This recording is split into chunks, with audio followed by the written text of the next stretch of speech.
정부 제조업 르네상스 선언, 관련주 매수 타이밍일까? 제조업을 안 키울 수는 없는데 요즘 우리나라 경제가 사실 좋지는 않습니다. 그래서 이제 아마도 뭔가 더 혁신 뭐 이런 이야기를 더 꺼내고 있는 것 같은데 관련주를 우리가 매수를 해도 좋을까? 요즘 정부에서 사실 테마성의 뭔가 이런 이야기들이 너무 많이 나와서 사실 약간 걱정되는 것도 있어요. 왜냐하면 우리 시청자분들은 계속 본 분들은 계속 보기 때문에 네. 걱정은 좀 되거든요. 어떠세요? 일단은 수소차가 또 생각이 나서 걱정은 되는데 일단은 그 정부에서 어떤 업종들을 육성하려고 하는지 간단히 짚어보면요. 일단은 바이오, 그다음에 미래자동차, 그다음에 이제 시스템 반도체 분야인 그 인공지능 분야입니다.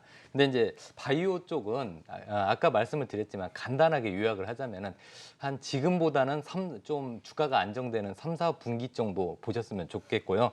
이 바이오 종목들의 그 투자 심리가 안정되면은 이제 앞으로는 전체적으로 같이 움직이는 것보다는 바이오 종목들 개별 종목, 즉 개별 이슈 종목 위주로 움직일 가능성이 큽니다. 즉 이제 글로벌 임상 3상을 이제 결과를 앞두고 있는 종목이 있고요. 그 임상 3상 시험을 통과하냐 못하냐 이런 종목들이 있는데 이제 그 결과들이 3분기 이후에 발표될 전망입니다. 그래서 바이오 종목들은 좀 기다렸다가 차트가 만들어지면 접근하자 이런 말씀을 드리고 싶고요.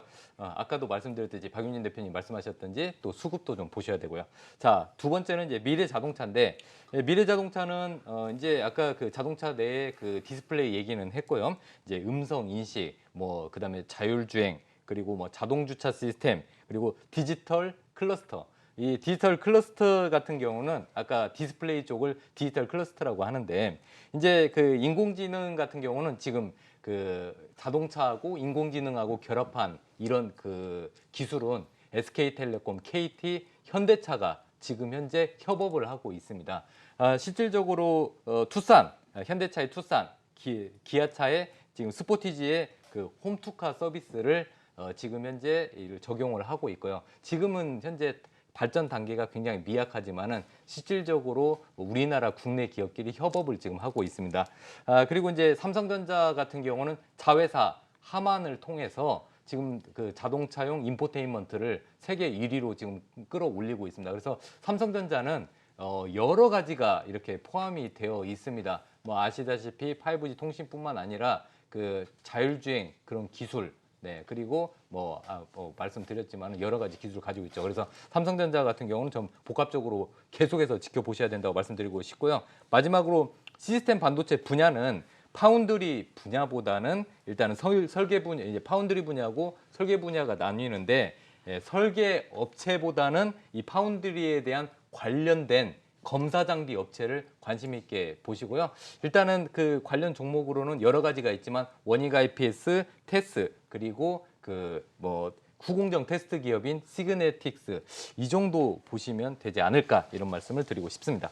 네, 알겠습니다. 자, 다음은 박윤진 파트너한테 물어보도록 하겠습니다. 자, 정부의 정책이 뭔가 혁신, 제조업 이런 쪽으로 가고 있는데 우리가 건질 만한 것들이 좀 있을까요?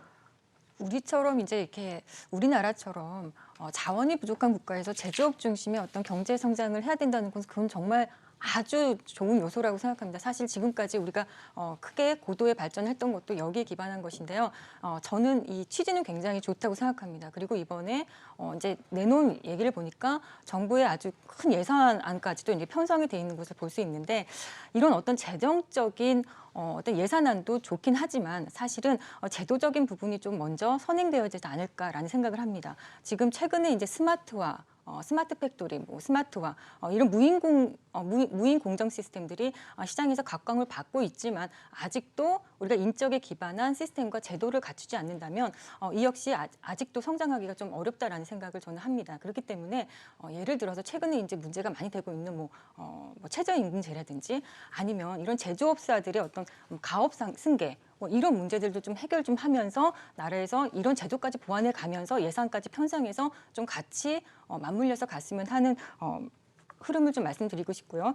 그다음에 아까 이제 우리 박찬호 대표님 수소차가 생각난다. 저 역시 그렇습니다. 최근에 이제 올 초부터 정부는요 계속 경제 활성화를 위해서 수소 경제 또 미세먼지 또 뭐 로봇 테마, 또 시스템 반도체. 그리고 지금까지 이렇게 수많은 이제 경제 활성화 대책을 좀 내놓고 나왔는데 여기 이때마다 테마가 조금 불긴 했지만 단기 트레이딩 관점에서 이 종목들을 보지 않았다면 사실 어려운 흐름도 상당히 있었을 거라고 생각합니다. 그래서 지금 이제 오늘 주제가 매수 타이밍일까입니다. 근데 지금 당장 수급은 좀 들어와 있기 때문에 시장에 수급은 좀 들어와 있기 때문에 매수해도 되지만 단기적인 트레이딩 관점으로만 좀 보셨으면 어떨까 합니다.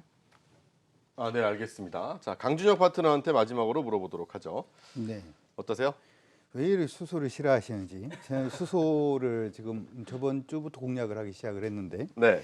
참 수소가 될 것 같습니다. 그렇죠? 먼저 이제 말씀드릴 때 이번에 정부 정책 발표했는 것은 별로 의미 없다라고 일단 결론을 짓고요. 왜 별로 의미가 없다라고 얘기를 하냐면 재탕입니다.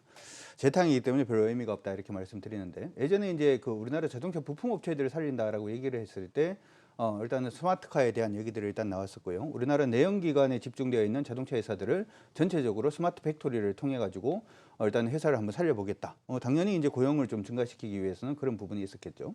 그때 예산 투입한다라고 했던 부분하고 지금 크게 별반 달라진 건 없고요. 그리고 아까 이제 말씀을 드릴 때 너무 옛날 얘기가 아니었냐. 바이오 관련된 얘기를 할 때 그때부터 시작해서 우리나라는 제약 바이오 관련돼서 R&D 투자 부분도 굉장히 많이 했고요. 그리고 실제로는 이제 산학 연합 부분에서 일단은 신약을 만들어내면 이 부분을 이제 중앙아시아라든지 중국에 팔기 위해서 정부에서 지금 정책적으로 지금 밀고 있는 부분도 시작한 지 한 2년 정도 됐습니다. 그렇기 때문에 이 부분도 일단 재탕이다 이렇게 저는 그렇게 생각을 하고요. 시스템 반도체 부분도 역시 마찬가지가 아닌가 이렇게 생각을 해봅니다. 기본적으로 스마트 팩토리가 됐든 아니면은 우리가 스마트 그리드가 됐든 대부분이 일단은 시스템 반도체가 필요한 부분이고 예전에 일단은 뭐 문재인 대통령께서도 시스템 반도체를 좀 키워보는 게 어떠냐, 비메모리 반도체는 어떠냐, 뭐 이런 식으로 얘기를 했던 것들 부분의 어떤 재탕이다. 저는 그렇게 생각을 해서 사실 지금 부분의 시스템 반도체라든지 뭐 테스나라든지 관련된 종목군들을 좀 공략을 하려고 보면 여러분들 주봉 한번 보시면 굉장히 천장이 붙어 있습니다. 그래서 정부 정책을 믿고 이런 종목군들을 장기적으로 투자하기는 지금 좀 어렵다 이렇게 생각을 하고요. 아까 이제 말씀해 주셨을 때 외국인들의 우리 시장의 매수 뭐 이 부분을 말씀해 주셨는데 저는 차라리 그 부분에 조금 더 초점을 맞추셔서 대형주 투자 포인트를 잡으시는 게 낫지. 현재 시점에서 정부가 재탕, 삼탕으로 지금 내놓고 있는 이 정책이 현혹될 필요는 없다. 이렇게 정리하도록 하겠습니다.